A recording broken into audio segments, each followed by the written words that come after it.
Apakah kamu siap mengikuti video pembelajaran hari ini? Katakan bang.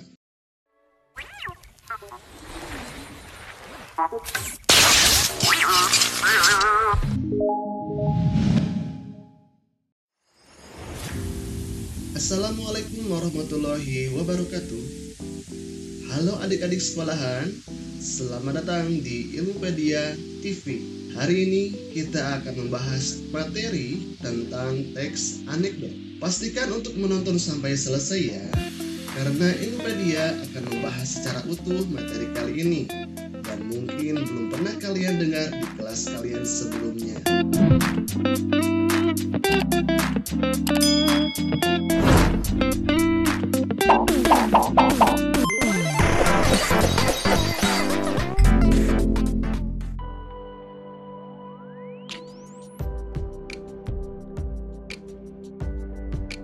Pembahasan pertama adalah pengertian teks anekdot.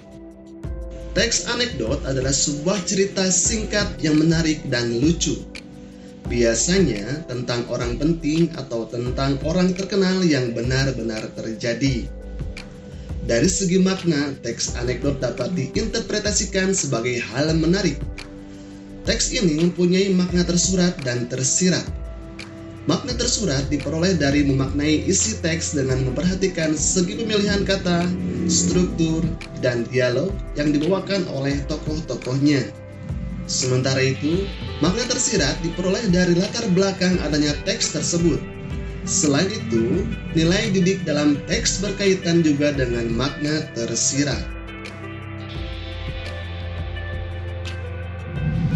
Pembahasan kedua adalah kriteria teks anekdot. Yang pertama, cerita lucu atau menarik. Yang kedua, cerita mengesankan atau mengandung makna. Ketiga, tokohnya orang penting atau terkenal. 4. Berdasarkan kejadian yang sebenarnya atau sudah terjadi, baik masa lampau ataupun masa kini. Dan yang kelima, kejadian dalam cerita belum tentu benar. Maksudnya, cerita mengambil tema dan kejadian dari masyarakat dengan pemberian nama tokoh yang disamarkan, terutama yang menyangkut nama baik seseorang. Pembahasan ketiga adalah struktur teks anekdot. Secara umum, teks anekdot terdiri dari 5 bagian yang membentuk alur cerita. Antara lain, yang pertama adalah abstrak. Abstrak adalah bagian awal paragraf yang berfungsi memberi gambaran tentang isi teks. Struktur yang kedua adalah orientasi. Orientasi adalah bagian yang menunjukkan awal kejadian cerita atau latar belakang bagaimana peristiwa terjadi. Biasanya, penulis bercerita dengan detail di bagian ini. Struktur yang ketiga adalah krisis. Krisis adalah bagian yang menjadi hal atau masalah unik atau tidak biasa yang terjadi pada si penulis atau orang yang diceritakan. Struktur yang keempat adalah reaksi. Reaksi adalah bagian tentang cara penulis atau orang yang ditulis menyelesaikan masalah yang timbul pada bagian krisis tadi. Struktur yang terakhir adalah koda. Koda adalah bagian akhir cerita unik tersebut. Bisa juga dengan memberikan simpulan tentang kejadian yang dialami penulis atau orang yang ditulisnya.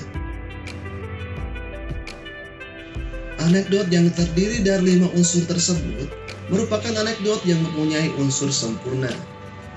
Namun terkadang terdapat anekdot yang hanya terdiri dari 3 unsur, yaitu orientasi, krisis, dan reaksi.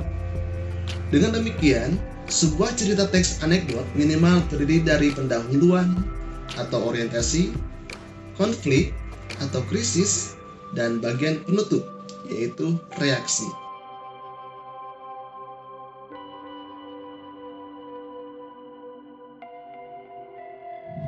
Pembahasan selanjutnya adalah kaidah teks anekdot. Kaidah teks anekdot adalah kaidah teks kebahasaan yang penting untuk dikaji agar teks anekdot yang disusun menjadi utuh. Nah, kaidah ini meliputi 1. Menggunakan waktu lampau atau konjungsi waktu dengan contoh kemarin, sejak dulu, konon, suatu hari, dan sejenisnya. Misalnya dicontohkan dalam sebuah kalimat dari kata kemarin. Kemarin saya melihat channel Ilmupedia sangat menarik. Kaidah yang kedua menggunakan pertanyaan retorik. Pertanyaan retorik adalah pertanyaan yang tidak membutuhkan jawaban. Dengan pertanyaan retorik, kesan lucu cerita teks anekdot dapat terasa. Contohnya sebagai berikut. Mengapa jadi begini? Bukankah demikian? Menangiskah dia? Kaidah yang ketiga adalah menggunakan konjungsi atau kata sambung.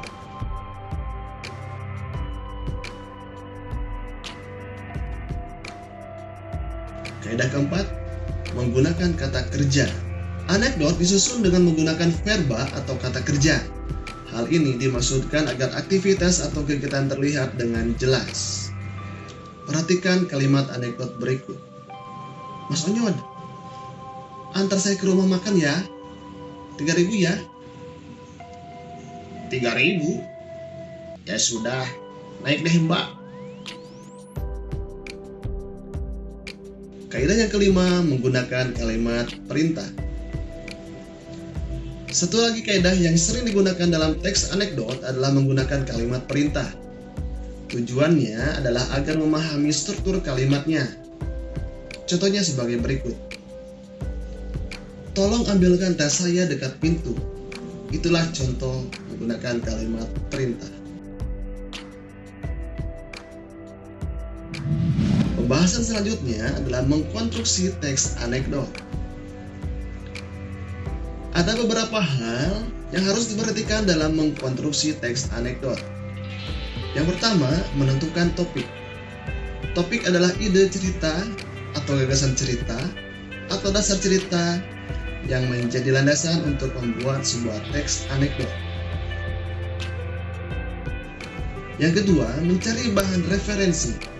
Bahan yang diperoleh bisa berupa buku, majalah, koran, internet, observasi, dan imajinasi. Yang ketiga, menentukan pesan atau sindiran yang akan disampaikan. Pesan yang disampaikan bisa tersirat, implisit, maupun tersurat atau eksplisit. Keempat, menentukan unsur lucu, konyol, atau jengkel. Yang kelima, menentukan alur cerita berdasarkan struktur teks anekdot. Keenam, mengembangkan teks anekdot menjadi cerita yang menarik dan mengesankan pembaca. Yang ketujuh, menyunting teks anekdot. Maksudnya mengoreksi teks yang telah dibuat dengan cara dibaca secara keseluruhan dan memperbaiki kesalahan pada teks tersebut. Dan yang terakhir adalah merevisi. Penulis menulis ulang teks yang sudah disunting atau dikoreksi sehingga menjadi teks anekdot yang mudah dibaca, mudah dipahami, dan lucu untuk dibaca para pembacanya. Sekian pembahasan materi kali ini. Jangan lupa klik subscribe dan aktifkan notifikasi agar Anda tidak ketinggalan video lainnya. Dan sampai jumpa di video berikutnya. Wassalamualaikum warahmatullahi wabarakatuh.